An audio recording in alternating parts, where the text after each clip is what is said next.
সম্পদ বৃদ্ধি ও অভাব দূর করার চমৎকার একটি আমল রয়েছে। নবীজি সাল্লাল্লাহু আলাইহি সাল্লাম নিজে আমাদেরকে শিক্ষা দিয়েছেন। তিরমিজি শরীফের 3489 নম্বর হাদিসের ভিতরে রয়েছে, আব্দুল্লাহ ইবনে মাসউদ রাদিয়াল্লাহু তাআলা থেকে চমৎকার একটি হাদিস এসেছে। অবশ্যই ফজরের নামাজের পরে এবং মাগরিবের নামাজের পরে আমলটি করবেন। আল্লাহ পাক রব্বুল আলামিন আপনার সম্পদে বারাকা দিবেন, সম্পদ বৃদ্ধি করে দিবেন এবং অভাব দূর করে দিবেন। বিশেষ করে অনেকে অভাবের কারণে দুশ্চিন্তায় পড়ে যান, ডিপ্রেশনে চলে যান। ফার্স্ট্রেটেড পিপল যারা আছেন, অভাবে পড়ে আছেন, রিজিক নিয়ে টেনশন করছেন, রিজিক নিয়ে আপনাকে টেনশন করতে হবে না। চমৎকার একটি দোয়া নবীজি সাল্লাল্লাহু আলাইহি ওয়াসাল্লাম আমাদেরকে শিক্ষা দিয়েছেন।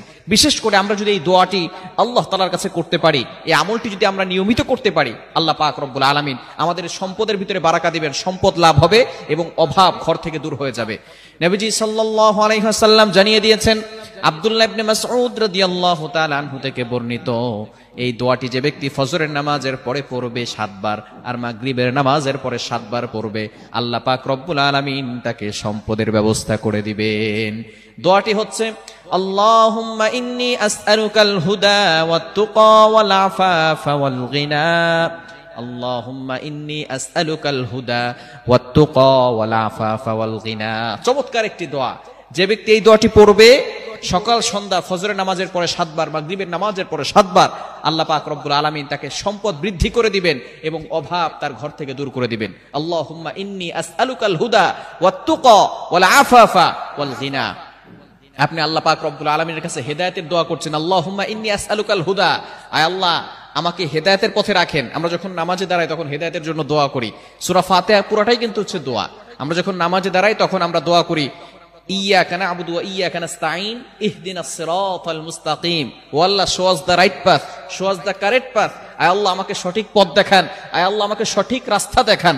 আমরা আল্লাহর কাছে হেদায়েতের দোয়া করি যাতে করে আমরা হেদায়েতের পথে থাকতে পারি। কারণ আপনি দুনিয়ার ভিতরে সবকিছু পেয়েছেন কিন্তু হেদায়েতের মতোই সম্পদ আপনি পান নাই, তাহলে কিন্তু আপনি জান্নাত পাবেন না, আপনি আল্লাহকে পাবেন না, জাহান্নাম আপনার জন্য অবধারিত হয়ে যাবে। এজন্য আমরা নবী সাল্লাল্লাহু আলাইহি ওয়াসাল্লাম আমাদেরকে প্রথমে শিক্ষা দিয়েছেন, সম্পদ লাভের আগে যাতে করে তুমি হেদায়েত প্রাপ্ত হতে পারো, এই দোয়া আল্লাহর কাছে করো, আল্লাহুম্মা ইন্নী আসআলুকাল হুদা।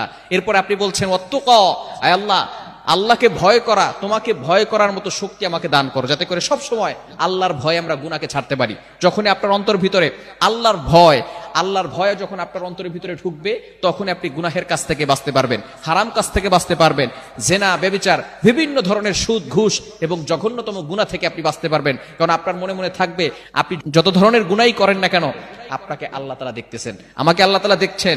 আল্লাহ is watching me, Allah is observing me, Allah আমাকে দেখছেন, আল্লাহ আমাকে অবজার্ভ করছেন। এটা যখন আপনার মাথায় থাকবে তখন আপনি সকল প্রকার গুনাহ থেকে বাঁচতে পারবেন। এরপরে আপনি দোয়া করছেন ওয়াত্তুকা ওয়াল আফাফা ওয়াল গিনা, আয় আল্লাহ ধনাঢ্যতা, ধনী হওয়ার আল্লাহ পাক রব্বুল আলামিন আমাকে ব্যবস্থা করে দেন। আপনি কেমন যেন আল্লাহর কাছে দোয়া করতেছেন। প্রথমে হেদায়েতের দোয়া করলেন, এরপরে আপনি আল্লাহর ভয়ের দোয়া করলেন, এরপরে আপনি আল্লাহর কাছে ধন সম্পদের দোয়া করলেন। এই দোয়া যদি আপনি প্রত্যেকদিন নিয়মিত আমল করতে পারেন, ফজরের নামাজের পরে 7 বার, মাগরিবের নামাজের পরে 7 বার, আল্লাহ পাক রব্বুল আলামিন সম্পদ বৃদ্ধি করবেন, সম্পদ লাভ হবে আপনার, আর আল্লাহ পাক রব্বুল আলামিন অভাব দূর করে দেবেন। এটা কিন্তু আমার কথা নয়, নবী সাল্লাল্লাহু আলাইহি ওয়াসাল্লাম নিজে এই কথা জানিয়ে দিয়েছেন। তিরমিজির ভিতরে হাদিস 3489 নম্বর হাদিসের ভিতরে রয়েছে। আল্লাহ তাআলা আমাদের সকলকে এই হাদিসটির উপর আমল করার তৌফিক দান করেন।